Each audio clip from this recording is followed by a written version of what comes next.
What's up, guys? Welcome back to the channel. Here we are with why this British expat chose India for life.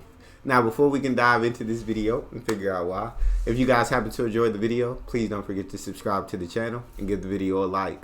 Also, if you'd like to support the channel by becoming a member, you will have access to plenty of exclusive benefits that I think you will enjoy. Let's dive in. There's lots of opportunity to have a much better lifestyle here than you could in the UK. Meet Jamie. Originally from the UK, he moved to Delhi almost 3 years ago. Jamie told me how living in India made him handle any level of spicy food, whether he's faced any prejudices for being British here, and what the biggest misconceptions our Westerners have about India. I'm Max, an entrepreneur and YouTuber based in Singapore. Let's dive in. Is there any misconception about India and the West? Loads. One of the worst things that was ever produced about India, even though it wasn't a description about India and Indian culture, was Slumdog Millionaire, the film. So that painted India, and it just amplified the stereotype. People are poor, they live on the streets, they rob, they steal, all that kind of stuff. But actually, that happens in every society across the world. That isn't just in India. And actually, the food here is amazing. The people are amazing. There are some stunning places to go and visit here. I've been to Aurangabad, which is about 45 minutes, an hour, that's probably wrong, outside of Mumbai. And the caves that were built, that humongous caves, I've never seen anything quite like it. I didn't even know it existed until I got to India. And lots of people in India were like, oh, you went there. So there's lots to see here. And experience. And lots of people say, oh, you're either rich or poor in India. And I'm like, that isn't even, there's multitudes of level of society here. Much the same as there is elsewhere in the world. And that kind of stereotype that you're either rich or poor, it couldn't be further from the truth. Education is so important here because there's so many people here. So families will push the kids quite heavily to making sure they're getting good grades, like the top grades. They rank your class performance in the newspaper. Oh, wow. That's how aggressive it can be, because you're challenging against 1.4 billion people here, and the universities only have so many places, and there are only so many good universities, and they want to send their kids to study in the States and in Canada. They need to get top marks. So there's a big pressure from that perspective. But yeah, I think people can assume from any kind of meteoric rise, definitely. Have you ever felt it? Yeah, and I definitely agree with them on the fact that the Western media definitely portrays India as more of a poor country, right? Where it's like Slumdog Millionaire, that movie. You see all the poor and everything. But through watching so many different videos of India, you get to see the incredible parts of India that they don't show us here. Beautiful parts of India. And like he said, poor, slums, like poverty, that exists in every society. That exists in every country. Yet in the West, that's the only part that's really highlighted.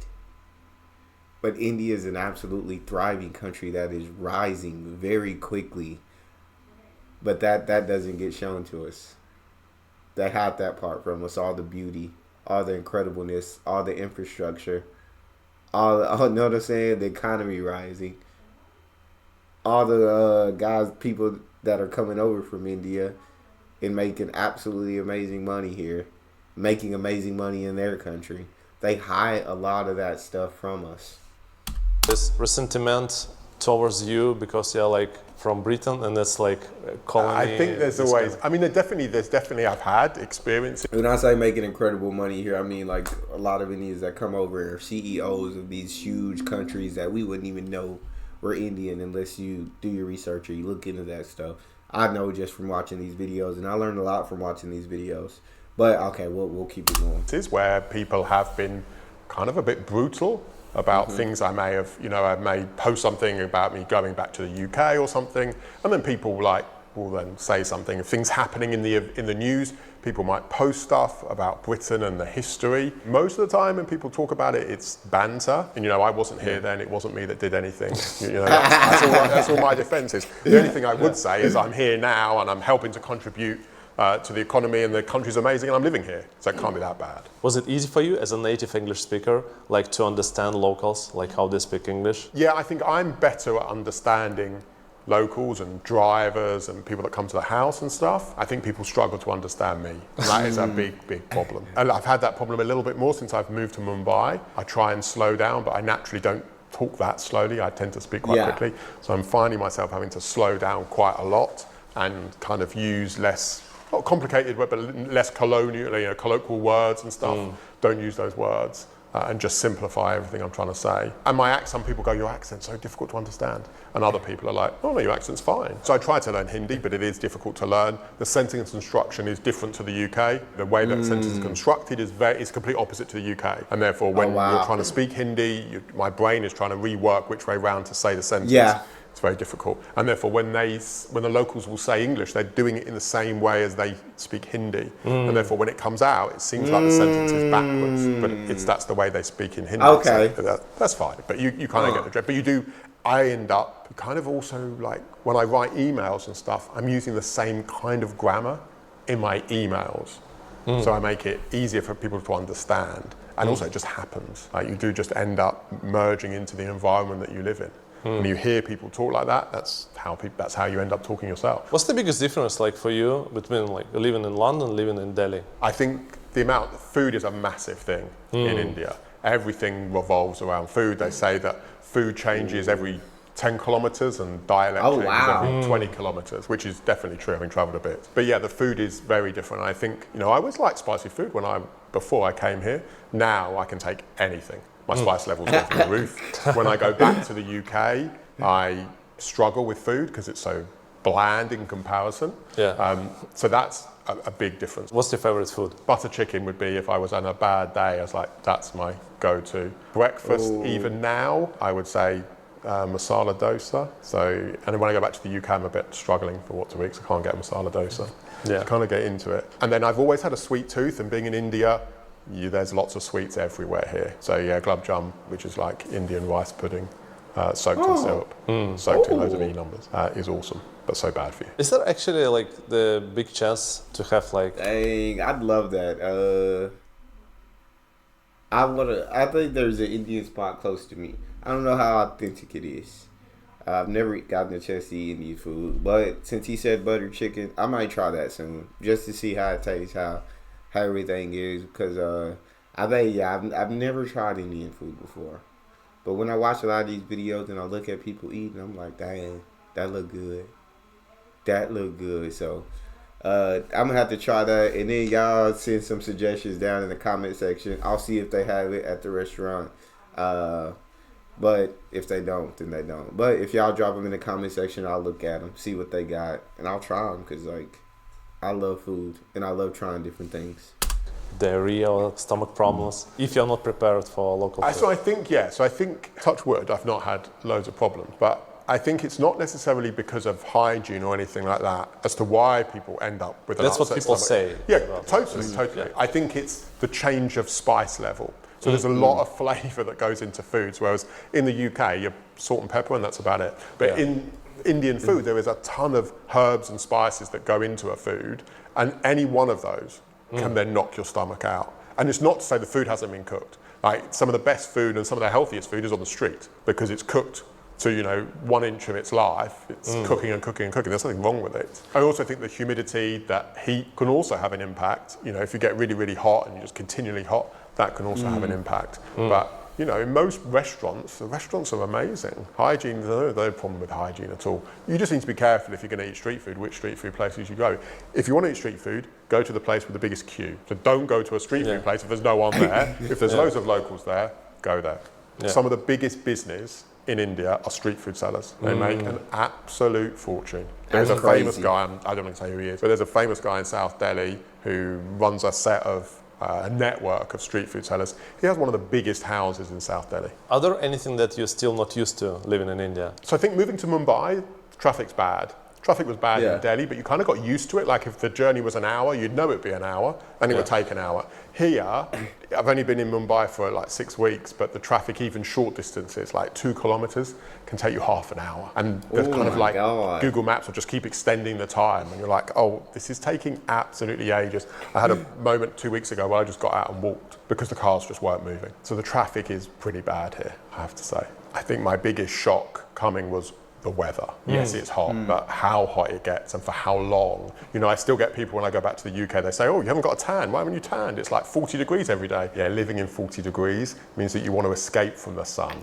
Yeah. You don't want to be sunbathing in it, so, you know. So from like, especially in Delhi, where it's a lot hotter than Mumbai, April and May, between 12 and 6 o'clock, nobody really goes out. It gets 40 plus degrees. There were times when it almost hit 50.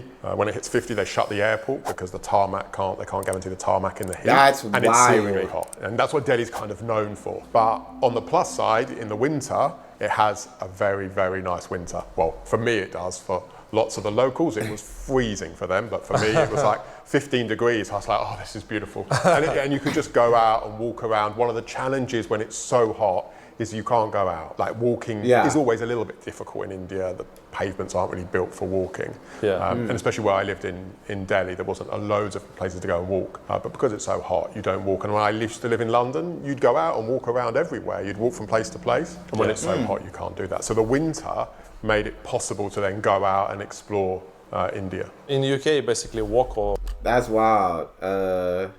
I wouldn't think that walking would be that difficult. I didn't know it was that hot in India. Jesus, where is it? It hit a certain degree that planes can't even take off. I didn't know it got that hot to where planes couldn't take off. That's crazy, but traffic I did know, and I know I've seen videos where they're doing a lot of infrastructure in India, and they're building a lot of highways and all of that to help with ease traffic. So that'll be very interesting to see how India's traffic looks over the next 10, 15 years, how everything works out. I'm one who hates traffic. I like living in small towns because me and traffic are just not friends. I want to be able to get to anywhere I need to get to within like 10 to 15 minutes, everywhere. Don't have to worry about traffic. And I can do that where I'm at now. But over Indian street food, probably the biggest food business. Bigger than restaurants. That's crazy. That's awesome though. Like I said, I love to try some Indian food, street food, restaurants, whatever it is, give it to me. Or you cycle also. Yeah, I mean, here lots of people cycle. don't cycle, I guess. Yeah, but here you'd be dangerous to cycle on the roads. Yeah, you'll be killed on the road, probably, yeah. What's the 3 best things for you about living in Delhi? The social part of it is amazing. Like there's a restaurant opening up every day, there's bars opening up, there's a party everywhere. So the social aspect, the ability to play sport is actually quite good. I played cricket. There's lots of cricket pitches in Delhi, so that's pretty cool. And then the food. You can get any kind of cuisine you want in Delhi. It's kind of the food, I'd say, pretty big for food. I think here from an expat perspective, living here that's different to the UK, like the expat world is very welcoming.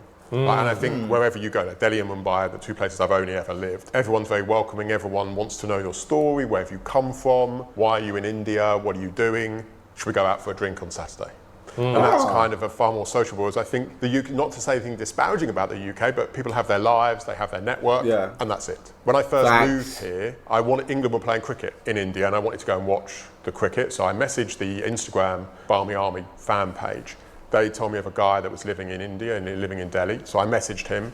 He was like, oh yeah, here's the WhatsApp group for tickets. Are you now living here? I was like, yeah. He was like, oh, I run an expat cricket club. Do you play cricket? And I was like, yeah, I played cricket like 20 years ago. So yeah, I can play-ish. He said, well, I'm having a party for my birthday on Saturday. Do you want to come along and meet the guys? So I was like, oh God, yeah, okay, fine. So at 40 years of age, I went to a birthday party with a crate of beer, not knowing a soul. And that was kind of like the first thing that led me to like a network in India. That's so and that dope. was really cool. And it's one of the things I always say to people now that they come and live here, and just to expats generally, is the first 6 months you arrive, say yes to every single invitation you get, which I'm sure you used to. You know, don't say no, and 60% of them, 70% of them might be absolute rubbish. But you don't necessarily need that many people in your life. Anyone I said no, and you might find a network. And that was one of the big things that I did very early on, and then opened up the network in India. In Singapore, there is this problem, so awesome. kind of, that you start feeling after you've been in the country for like 3, 4, 5 years. Some people there for assignment, so you make friends with someone, and then after 3 years, he's gone to another place or back home. True. And then you're like, okay, why invested so much time and effort like making friends? So I definitely agree with that. So I had that probably. So I was the first 2 years I was in Delhi. It was kind of post-COVID, so people hadn't really moved out, and people were kind of still locked in Delhi, so to speak. And then slowly people started to move out. And yes, it is difficult because you make very close connections with people and then they go. And then you have to start again. And sometimes you're like, oh, can I really be bothered? And certainly like moving to Mumbai, I was like, you know what, I could just fly back to Delhi. It's an hour and a half on a plane. I don't really need to make a network here, but you do need to make a network wherever you go. But the cool thing about that is I now have a network across the world. So I've got friends in Australia, Brazil, South Africa, parts of Europe that I didn't have before. So you've kind of built this network across the world. That's pretty cool. That is a transient life. That is pretty cool. You have to get used to that. Yeah. People will come and go, but the good thing is people are always still coming. Sometimes that's the case in Singapore, sometimes not always. Like foreigners stick together and like locals stick together. I don't necessarily think it's classified by whether you're an expat or whether you're local. I think it's about what you like, what your interests are. Do I have anything in common with you? Do I want to go out and have a drink with you? Can we chat about anything? And if you can't, then you don't socialise. And therefore you don't mix. And that's why I think the groups just, if you've only ever lived in India and you haven't necessarily travelled that far, you don't expose yourself to kind of like Western culture, then it's difficult. It's going to be a bit harder for us to have a conversation and get into, because we don't really have that much in common, which is no different to, I think, if you lived in the UK and I was talking to somebody that didn't have anything in common with me, I wouldn't be a friend with them. But yeah, I mean, I think you do need expat friends in some ways. I had, when I first landed here, 3 weeks in, the company got us like an orientation guide, and he would like tell you what India's like and stuff. And one of the things he said is you need expat friends because you're going to need that avenue where you can just talk about what happened in the football, what's happening in the news back home. Can you see the terrible weather? Because you've got to talk about the weather because obviously we're British, you've got to talk about the weather. You need that kind of release. You got to talk about I think the you just weather. get along with people that you like or don't like. I wouldn't necessarily I feel classify that. it as I agree with local or that. not local. Do you think you obtain any like new habits living in India for 2.5 years? You get used to some of the benefits of living in India. You know, I have a housekeeper. Most people have home help of some kind. So when you come home at the end of the day, everything is done around the house and you haven't got to do that, which then gives you opportunity to do other things. If you've got That's kids, awesome. then it's a godsend. I heard it's a big thing in India. Yeah, everyone. So I think in all levels of society, no matter kind of where you are in the social structure, they will have some kind of home help, either if it's just somebody come in and clean, sweep, someone to do the dishes. Lots of Indian families, the mothers will still want to cook. So they still won't let, I will let my housekeeper, she can cook. Lots of people won't let them cook and they want to cook themselves. So they'll maybe chop vegetables, do that kind of stuff, clean the dishes, clean the house, but they'll still cook. And it's all levels within India. I talked to my buddy, he's Singaporean, he became Singaporean recently, so he's from India. I told him like, in Singapore is so nice because you have this domestic helper, so life is much easier. So we never go back to Europe because there is no such an option. And he's like, Dang. I thought it's like everywhere in the world like that, because in India we have like 5 helpers. When I was growing up, it was like 5 helpers. So I've got friends here, and they've got kids, 2 kids under like 5, and got 2 nannies, maids. They're not going back to the UK. What's the, let's say, overall? Now that's amazing. I need that. I could use one of those. That'd be absolutely perfect. Because I hate cleaning. I hate it with the passion. My girlfriend makes me help. My wife. My wife makes me help. We got married recently. And yeah, I don't like it. So I had a helper be like, hey, can you knock this out for me? Typical foreigner monthly budget. Oh, God. Something like that. or the Someone's range. going to tell me I should save more money.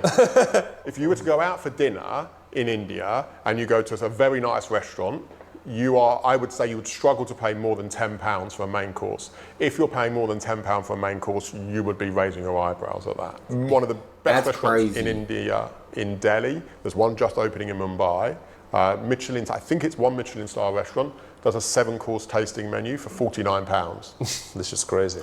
You wouldn't get like half of that. You'd get like 2 main courses in the UK maybe for that. Michelin star maybe. I know. Not. In Singapore it would be 10 times actually. Oh, would so be yeah, 500 so, SGD. yeah. Jesus. Okay, 7 times. And then depending on where you live, so alcohol, I mean, I don't really drink that much anymore.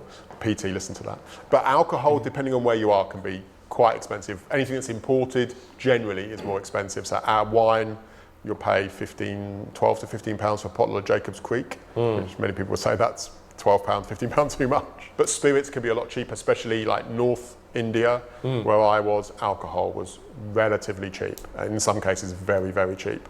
As you come further south, it tends to get a little bit more expensive. Certainly here, it's a lot more expensive than it was in Delhi. Your biggest bill in the house, apart from maybe rent, depending on whether you're paying rent or not, Electricity, obviously ACs are on quite a lot of the time. Anywhere between maybe £100 to £120 in the peak months, depending on how much you pay on, which is way less than the UK is now. Yeah, what would be the price of, let's say, one bedroom? That's about what I pay electricity monthly. I about pay that. In a nice area in Mumbai or Delhi. One bedroom you could probably get in a kind of like expat area would be maybe like £800 a month, maybe slightly less than that, depending on the standards and stuff. That's about average. Yeah, Delhi, I used to live just outside Delhi, but you'd pay close to £2,000, but you'd be 4,000 square foot apartment, gym, restaurant, bar, salon, spa, 2 swimming pools, lots of space. In Mumbai, you just lose the space because it's so tight for space here. So you pay kind of similar money, but you'd be half the size. Do you think it's something that, let's say, UK can learn from India? A couple of things. Like I think there's a view in the West that the East is trying to mimic the West. Yeah, and in certain instances that might be the case. But there are certain instances where the East has the right thing going on and the West doesn't realise. From a cost perspective, there's a lot of people here, so things are a lot cheaper because people tend to be cheaper here. So there's lots of opportunity to have a much better lifestyle here than you could in the UK. I have a personal trainer, costs the equivalent of £10 an hour. In the UK that'd be £40, £50. You can have home help here. I can get deliveries for shopping, groceries, within 15 minutes. I don't have to book a slot. Oh, wow. I don't have to be in. I don't have to spend a minimum of £50 to get the booking, to get the slot like a supermarket does in the UK. So there are certain things that are coming. There's some payment modules here. The UK, there is Apple Pay. Here there's Paytm, means I can pay a street seller with my card. That's awesome. So there's lots of things, awesome. I think, small things that I think the West could learn. I also think the family is so important here. Lots of things revolve around the family and how important I've seen that. Food, as I've talked about, is an integral part of kind of like Indian culture. You talk about food and Britain and people kind of like, just move on. What is that? What is Indian? What is English food? So that's a big part of society and very, very important. And I think that maybe the West has kind of lost its view on where the family is and the dynamic of that. Let me show you some magic. If you click on this video. That's so freaking awesome. India just sounds absolutely like an incredible country. And comparatively to the UK, it sounds like he's having a much better life in India. There's so many things. And the food, it looks so good. I'm going to try me some Indian food. Maybe today. Possibly today. We'll see. But that's all I have for this video. If you guys enjoyed that, make sure you check out this video next. Also, don't forget to subscribe and hit that like button. See you guys on the next one.